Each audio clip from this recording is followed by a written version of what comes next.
meus amigos medrosos, eu sou o Dr. Romero e vou contar mais um relato para vocês. Então, manda aí!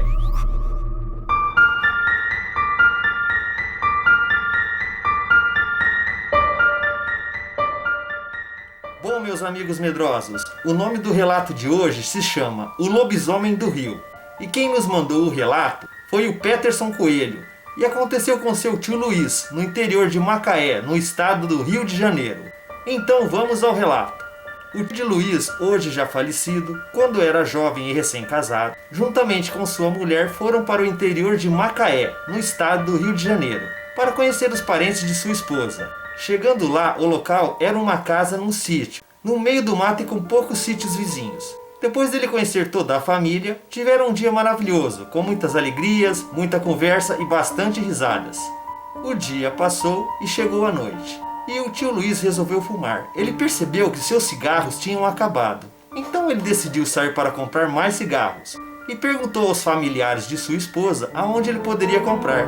Os familiares responderam que a venda ficava logo na entrada da cidadezinha, e que apesar da hora, ainda estava aberto, mas ele ia ter que dar uma boa caminhada, já que o sítio onde eles estavam era um pouco distante.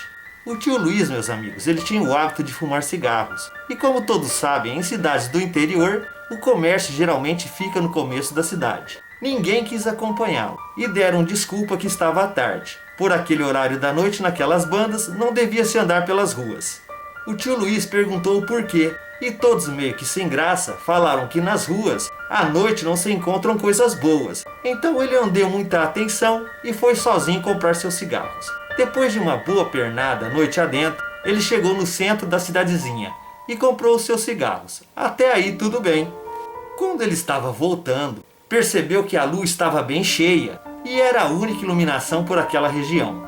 Nos poucos sítios vizinhos, meus amigos, que tinha pelo trajeto, quase todos estavam apagados e num silêncio bem profundo. Então isso tornava essa estrada de terra e o matagal num local sinistro. Nisso, naquela estrada de terra e com muito mato ao redor, as casas dos sítios elas eram bem no fim dos terrenos, tudo escuro, mas alguns dos sítios eles tinham lamparinas acesas e ficava somente uma luzinha bem fraca, pois naquela época a energia elétrica não tinha chegado neste local.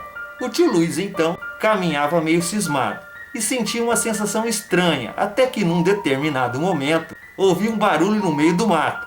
Já era por volta das 8, 9 horas da noite. No lado esquerdo havia um rio com muito mato, e já no outro lado, no lado direito, um matagal muito denso, que parecia praticamente uma floresta. Uma sensação, meus amigos, ruim e de medo tomou conta do tio Luiz, que imediatamente ele ficou parado. Ele congelou e as suas pernas travaram. Ele começou a escutar o barulho de algo que rastejando, se movimentando no mato bem devagar, e estava cada vez mais perto. O mato foi se abrindo e de repente surge uma criatura horrível. O tio Luiz descrevia essa criatura como um grande de um cachorro, com a pele parecida com a de um ser humano, ainda sem pelos no corpo, e estava rosnando e grunhindo enquanto rastejava. Ele também era bem comprido. Era um lobisomem, mas não tinha pelos, e o seu focinho não parava de cafungar tentando analisar os cheiros. Nessa hora, o tio Luiz ele quase que desmaiou, porque pensou que o bicho ia encontrá-lo.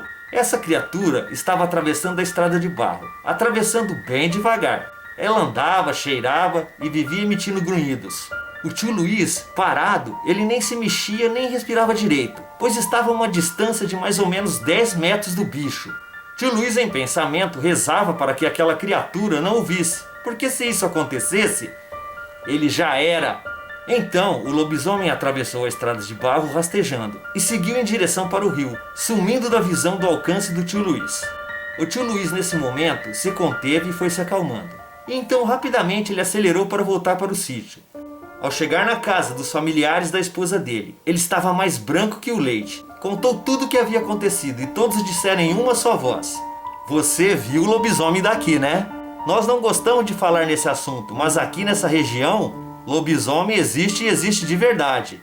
O tio Luiz na hora ficou até meio que passado e muito assustado. E depois disso ele nunca mais pisou na cidade de Macaé. Ele era um homem muito corajoso, mas isso foi muito para ele.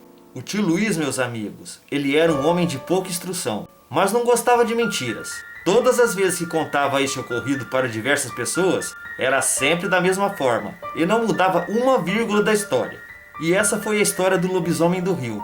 E aí, meus amigos, gostaram da história? Vocês já pensaram? Esse tio Luiz passou poucas e boas. Como foi falado aqui no relato, ele era de pouca instrução, mas ele não era mentiroso. E o seu sobrinho, o Peterson Coelho, sempre acreditou no tio Luiz. O tio Luiz ele era um homem sério e não tinha para que mentir. Já pensaram, meus amigos? Você vai lá para uma cidadezinha pequena, ninguém quer acompanhar você na hora de comprar um cigarro. E na verdade todos sabiam ali que tinha um lobisomem, mas ninguém quis falar para ele. Aí você pega, vai sozinho, anda lá no meio do matagal, numa estradinha de barro, e de repente, já pensou, meus amigos, você se depara com um lobisomem assim meio esquelético, comprido, sem pelo, mas era um lobisomem. Vai ver que ele ainda não tinha acabado de se transformar direito, porque estava faltando pelos nele. Mas de qualquer forma era um lobisomem. Apavorante e bem sinistra essa história. Um grande abraço, meu amigo Peterson Coelho. Muito obrigado por ter nos enviado o seu relato. Foi um relato incrível e bem assustador. Época de quaresma, época de lobisomens. Então, vocês que têm relatos de lobisomens, por favor, mandem mais e mais, porque o pessoal adora um relato de lobisomem. Um muito obrigado por ter assistido o vídeo. Se inscrevam no canal, curtam a página no Facebook. E se você tiver um relato ou mais relatos, mande para doutorromero@gmail.com e com certeza eu vou ler o seu relato. Um muito obrigado e meus amigos, até a próxima!